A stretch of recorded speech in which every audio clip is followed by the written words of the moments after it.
Filipenses. Acho que o texto está ali, né, queridos?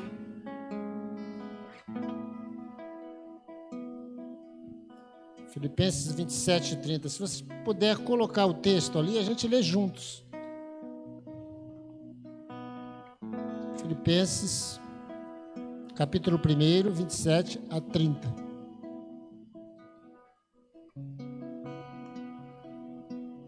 Ok, vamos ler juntos? Pode olhar para cá, ó, olha para a tela. Vamos ler juntos? Você que está em casa também pode ler, eles podem ler em casa também, não podem? Show! Vamos lá juntos? Não importa o que aconteça.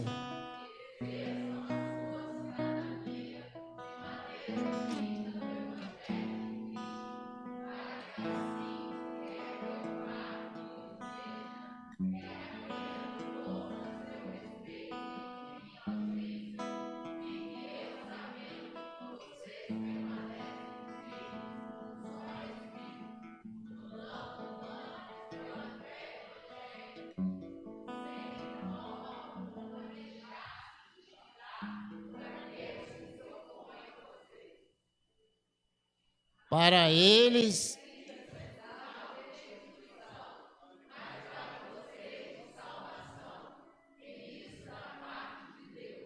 amém. Tem mais? Pois a vocês foi dado.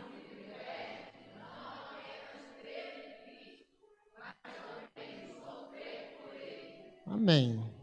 A minha versão é um pouco diferente. Eu vou ler aqui na minha versão, porque tem umas palavras que têm um significado semelhante, porém elas são em uma outra ênfase. Filipenses capítulo 1, do versículo 27 a 30. Vivei acima de tudo por modo digno do Evangelho, para que, ou indo ver-vos, ou estando ausente, ouça no tocante a vós outros, que estáis firmes em um só espírito, como uma só alma, lutando juntos pela fé evangélica, e que em nada estáis intimidados pelos adversários, pois o que é para eles prova evidente de perdição, é para vós outros de salvação. E isso da parte de Deus, porque vos foi concedida a graça de padecerdes por Cristo, e não somente de crederes nele, pois tendes o mesmo combate que vistes em mim, e ainda agora ouvis que é o meu. Palavra do Senhor. Feche seus olhos, vamos falar com Deus. Santo Pai, glórias ao teu santo nome. Deus, nós chegamos aqui chamados por ti, convocados pelo teu Espírito Santo, Senhor. Se fosse pela nossa vontade humana, não estaríamos aqui. Só estamos porque o teu Espírito nos chama para te adorar. O teu Espírito nos conduz, e é o seu Espírito, Deus, que eu peço que esteja nos capacitando, iluminando as nossas mentes, Senhor, para compreender a tua santa palavra. Que teu Espírito, Deus, toque em cada um de nós, de forma, Deus, que sejamos encorajados, ó Deus, a viver a tua santa palavra, que a tua mensagem, Deus, venha aos nossos corações de forma impactante, Senhor, em nome de Jesus. Amém.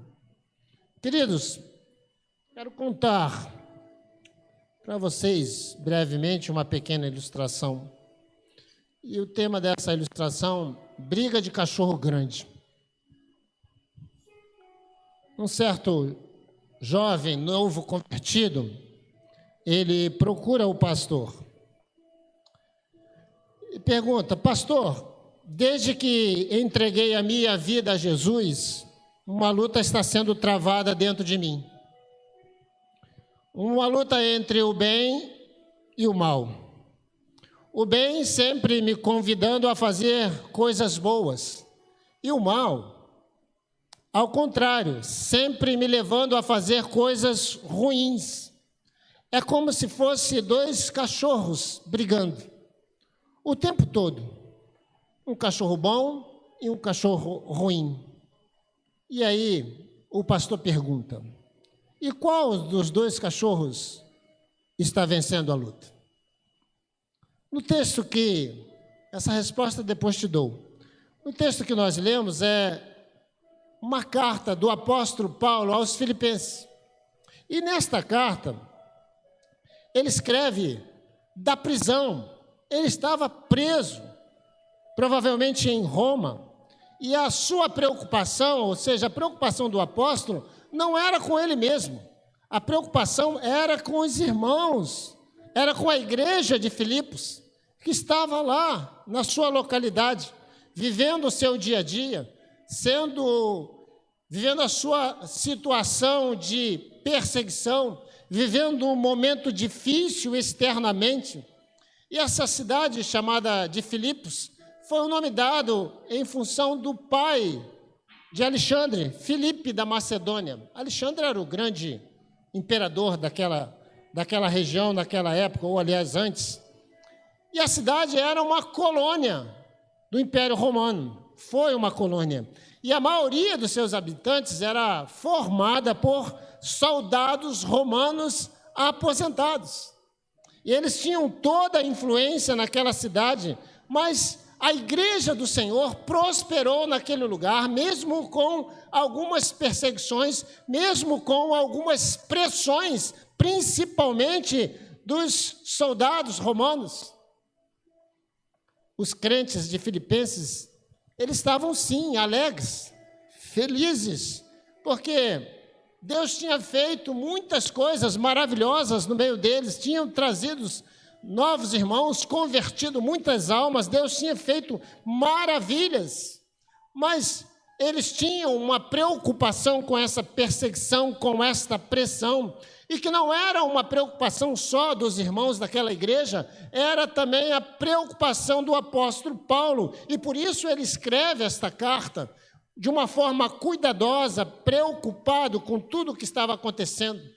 E as pressões não eram só pressões externas da comunidade para dentro da igreja, porque ela existia em função de haver perseguições, mas também dessa presença desses militares.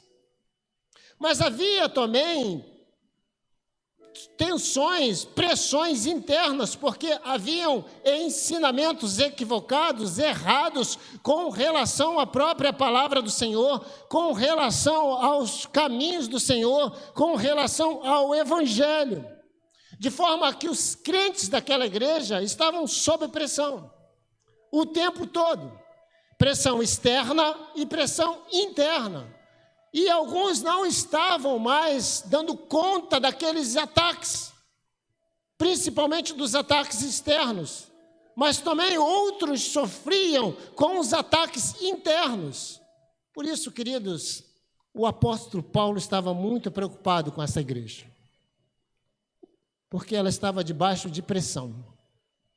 E eu quero meditar com vocês sobre esse tema, sob pressão. Uma pressão que a igreja de Filipos viveu, uma pressão que talvez vocês estejam vivendo. Quero falar um pouco disso que o apóstolo Paulo colocou para a igreja de Filipos, para os crentes de Filipenses. O apóstolo Paulo, no versículo 27, ele fala para aqueles irmãos que estavam sob pressão, para viver de modo digno do Evangelho.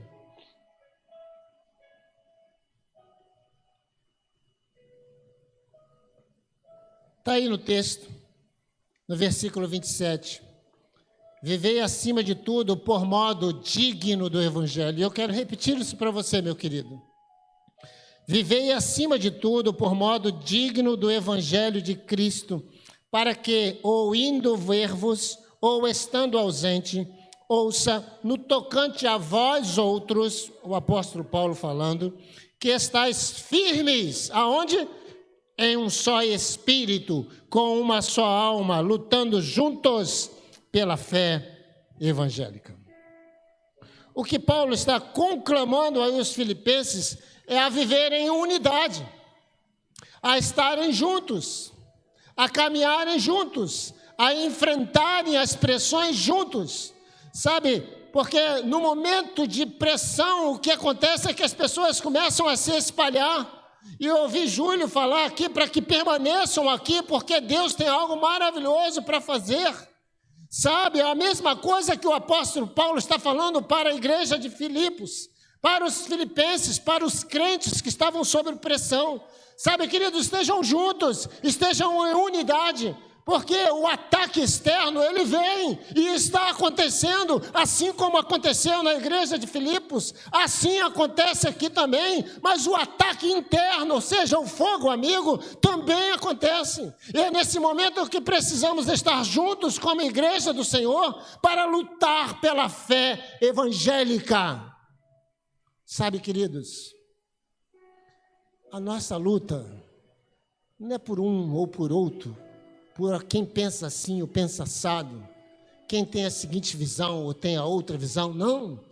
A nossa luta é pela fé evangélica, pela fé que foi nos dada para que nós pudéssemos levar. Sabe, nós precisamos estar unidos, a igreja do Senhor precisa estar unida, mas não é qualquer unidade. Não é a unidade humana de que os homens e as mulheres, as pessoas se juntam em função de alguma coisa. A união é com a presença do Senhor. A união é buscando a presença do Senhor. É esta união de que eu estou falando, é esta união do que o apóstolo Paulo está falando, que o Senhor esteja entrelaçando a igreja do Senhor, que o Espírito Santo do Senhor esteja ligando a todos, de forma que a igreja esteja unida no espírito e na alma. Em Romanos 15, 5, 6, Paulo diz assim, Romanos 15, 5 e 6, o Deus que concede perseverança e ânimo, dê a vocês um espírito de unidade, segundo Cristo Jesus, para que com um só coração, em uma só voz, vocês glorifiquem a Deus e Pai de nosso Senhor Jesus Cristo. O apóstolo Paulo, ele convoca os crentes a não esmorecerem diante das pressões, a não se entregarem diante da oposição, a não relaxarem diante das situações adversas. O que o apóstolo Paulo está dizendo é para proclamar o evangelho. Ao invés de recebermos pressão e ficarmos pressionados, nós temos o evangelho do Senhor para pressionar o inferno. Nós temos o evangelho do Senhor para invadir as portas do inferno, queridos. A fé evangélica precisa ser usada de uma forma poderosa neste momento quando somos pressionados, seja na pressão eclesiástica, seja na pressão da igreja, seja na pressão pessoal. O que você precisa usar é a fé no Salvador, a fé no Jesus que nos salva. É esta fé que tem que pressionar o mundo, é essa fé que tem que mostrar claramente quem é o Senhor Jesus Cristo. Um só espírito, uma só alma, lutando juntos pela fé evangélica. Em segundo lugar, queridos, sob pressão, não se intimidem. Sob pressão, não se intimidem. O apóstolo Paulo está falando isso, queridos, porque a população daquela cidade tinha um grande número de soldados romanos, aposentados, é claro, mas eles intimidavam. Eles, e não só eles, mas aqueles que eram adeptos deles, também tentavam intimidar o povo de Deus de alguma forma. No versículo 28 diz assim, em que nada estáis intimidados pelos adversários, pois o que é para eles prova de evidente perdição, é para vós outros de salvação, e isto da parte de Deus. O que o apóstolo Paulo está dizendo, queridos, não deixe se intimidar pelo mundo aí fora. Não deixe se intimidar pela acusação, não deixe se intimidar pelo apontar de dedos, porque se você deixar se intimidar, você vai retroagir, você vai voltar, e quando você perceber, você estará fraco, entregue a todo tipo de acusação. E por isso, queridos, em nome de Jesus, aquilo que o apóstolo Paulo desejava para os filipenses, isso é para os seus corações também. Não se intimide. Normalmente a pressão vem com certo grau de intimidação, principalmente com acusações, sim. E as acusações, elas visam constrangimento, visam expor aqueles que já estão debaixo de pressão. A intimidação visa mostrar a falha, a intimidação visa mostrar o erro, a imperfeição, a intimidação visa mostrar a fragilidade, a intimidação visa mostrar a fraqueza. Mas segundo o apóstolo Paulo, queridos, aquilo que representa para nós, para eles perdição, para nós é salvação. Porque, sabe, queridos, nós sim somos frágeis, nós sim somos fracos, nós sim, sabe, não conseguimos andar sozinhos, nós sim temos erros, nós sim temos falhas, mas nós somos salvos pelo sangue de Jesus. Ainda que erremos, ainda que falhemos, e qualquer um de nós somos salvos. Então aquilo que está em nós como fraqueza vista para o mundo, que é perdição, para o Senhor é salvação, porque assim nós dependemos apenas dele, e somente dele, queridos. E sem ele estamos perdidos, sim, mas com ele a nossa fragilidade, a nossa fraqueza, e eu digo em termos de igreja, sabe? Porque há muitos que pensam que a igreja é perfeita. Negativo. Nós não somos perfeitos. Mas aquilo que para eles lá fora, para o mundo da perdição, é perdição para nós é salvação em Jesus Cristo. É dependência do Senhor. Ainda que apareça, sabe, meu querido, minha querida, a nossa fragilidade, ainda que apareça a nossa imperfeição, ainda que apareça a nossa fraqueza, ainda que apareça tudo que nós temos de errado, ainda assim nós devemos confiar naquilo que vem da parte de Deus. E nós devemos viver assim, confiados em Deus, apenas em Deus, em mais ninguém. Romanos capítulo 8, versículo 34 diz assim: quem nos separará do amor de Cristo? Será tribulação ou angústia? Ou perseguição, ou fome, ou nudez, ou espada? E vocês já sabem, o texto continua. O que vai nos separar do amor de Cristo é a nossa falha, é a nossa imperfeição. O que vai nos separar do amor de Cristo, sabe, queridos, é o erro, é a fraqueza? Não, nada, absolutamente nada separa a igreja presbiteriana da Tapera de Cristo, do amor de Cristo. Nada, absolutamente nada vai separar nenhum de vocês do amor de Cristo, em nome de Jesus. Então, seja qual for a pressão, externa ou interna, não aceite acusações. Seja qual for a pressão, lembre-se que tudo o que acontece é salvação para aqueles que amam o Senhor Jesus Cristo. Em terceiro e último lugar, queridos, sob pressão é concedida a graça, e essa é o pedaço que eu mais gosto. Sob pressão é concedida a graça. Eu costumo dizer em muitos lugares que a graça aparece em meio à desgraça. Não que o Senhor não derrame a sua graça em momentos bons, o Senhor derrama, é claro. Mas no momento da desgraça, a graça ela é mais intensa, ou melhor, nós percebemos a graça mais intensamente, porque é no momento da desgraça que a graça do Senhor é derramada de uma forma maravilhosa no meio do povo de Deus, e o Senhor derramará, está derramando graça sobre as suas vidas, meus queridos, e é essa graça que fará com que cada um de vocês viva sob pressão.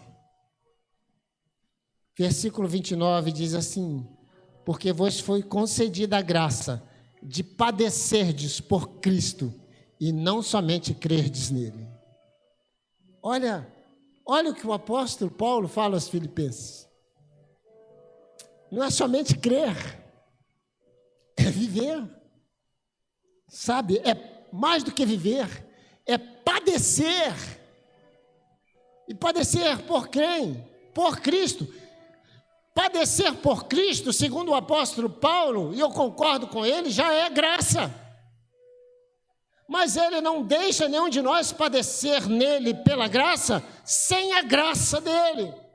Sabe, a graça do Senhor é derramada sobre as nossas vidas, sabe, querido, sempre. Principalmente nós sentimos isso em meio à desgraça. E todos nós já vivemos alguma desgraça. Todos. E todas as igrejas, queridos, já viveram alguma desgraça. É nesse momento que nós percebemos de uma forma intensa a graça do Senhor sobre as nossas vidas. Aqui o apóstolo Paulo mais uma vez afirma isso. Haja vista que os filipenses estavam passando por perseguições externas e também internas. E assim ele afirma categoricamente que a graça foi concedida para padecerem por Cristo. Que Deus derrame uma porção, aliás, Deus derrame não, Ele já está derramando, e é perceptível isso, que a porção dobrada da graça do Senhor seja derramada sobre cada um de vocês, sobre a igreja, para padecer em nome de Cristo, para padecer por Cristo, esta graça de viver, e é não só de crer, queridos, é não só de dizer que creio, não, é de viver esse evangelho, é de padecer por esse evangelho. E talvez aqui alguns já padeceram no seu emprego pelo evangelho, alguns já padeceram na sua vizinhança pelo evangelho, alguns já padeceram na sua família por causa de Cristo. E às vezes a igreja padece por Cristo em meio a uma comunidade, mas a graça é derramada sobre vocês. Paulo afirma que crer na graça, não somente crer na graça, não é somente quando nós falamos que cremos, isso é tranquilo. Crer e viver a graça é quando realmente vivemos uma situação, uma circunstância tão difícil. Aí sim, atingimos enquanto crentes um nível top de entender a graça sobre as nossas vidas. De entender em meio a se padecer, a graça é derramada sobre nós. E não estou falando de algo subjetivo, de um pensamento, estou falando de algo que acontece no seu interior, no seu coração, na sua mente. A força que você não sabe de onde vem. Sabe, aquela energia que te impulsiona para frente, que te faz levantar de novo, que te faz novamente liderar uma célula, que te faz novamente falar da palavra do Senhor, que te faz novamente pegar o telefone ou mandar uma mensagem e convidar as pessoas para ouvir a palavra, que te move, sabe, para orar por alguém, que te move para aconselhar alguém. Eu estou falando desta graça, e à medida que Ele vai derramando a graça sobre cada um de vocês, a sua igreja vai sendo agraciada. Então, a graça do Senhor não é algo invisível, é algo visível na vida de cada um de vocês. E sei que vocês podem sentir isso. E a graça do Senhor está sendo derramada sobre cada um de vocês. Sabe, querido, sob pressão, você deve continuar crendo no Senhor Jesus Cristo como Salvador da sua vida. Sob pressão, talvez você tenha que sofrer por causa de Jesus. E qualquer sofrimento que você venha passar, jamais vai chegar perto do sofrimento que ele teve por você. Por isso, sabe, queridos, a igreja do Senhor, em alguns momentos, é chamada para viver sob pressão. Mas a pressão passa. Amém? A pressão passa. Mas enquanto vivermos sob pressão, precisamos fazer, como os queridos aqui do grupo de louvor falaram, entender que Deus está trabalhando a nossa vida, o nosso caráter, o nosso compromisso. O Senhor está trabalhando a nossa fé. E eu não tenho dúvida que debaixo de pressão Deus está trabalhando cada um de vocês. Mas, querido, volta aqui aquela ilustração da briga do cachorro bom e do cachorro ruim. E aqui eu quero que você preste bem atenção. O pastor perguntou àquele novo convertido: qual dos dois cachorros está ganhando a briga? O cachorro bom ou o cachorro ruim? O jovem diz: aquele que eu estou alimentando. E aí eu quero uma reflexão para você. O que você está alimentando no seu coração? O que você está alimentando? Quando estamos sob pressão, quando estamos debaixo de conflito, de que lado você está? Da fé evangélica, lutando junto pela fé evangélica, é isso? Você promove a união pela fé evangélica ou promove a desunião? Sabe, você fala bem ou fala mal da sua igreja? Você constrói ou destrói? Você propaga boas notícias ou propaga más notícias? Você ajunta ou espalha? Você está alimentando o bem ou o mal? Você acolhe ou rejeita? O que você está fazendo nesse momento de pressão? Qual é o seu caráter diante das pressões que vocês estão vivendo? Qual é a sua postura diante da pressão que a igreja está vivendo? Há aqui uma preocupação de que muitos estão se afastando, se distanciando. E essa preocupação não é só em função de tudo que aconteceu aqui, é em função da pandemia. Essa é uma preocupação minha também, na minha igreja. Você está se afastando? Você está ajudando as pessoas a se ajuntarem? Ou as suas palavras têm afastado as pessoas? São coisas boas que você está compartilhando? Não esqueça, meu querido, minha querida, que você foi chamado e chamada para viver de modo digno do Evangelho. Repito, a Igreja Presbiteriana da Tapera foi chamada para viver de modo digno do Evangelho. Seja qual for a pressão, viver de modo digno do Evangelho. Para viver um só espírito, em uma só alma, lutando juntos pela fé evangélica. Mas se você realmente vive de modo digno do Evangelho, não se intimide com as acusações, meus queridos. Com as acusações externas nem internas. Reflita se elas são verdadeiras. Caso não sejam verdadeiras, ignore-as. Se elas são verdadeiras, continue em frente. Mas clame pela graça do Senhor Jesus sobre a sua vida, sobre a vida da sua igreja, sobre a vida da sua célula, sobre a vida da sua família.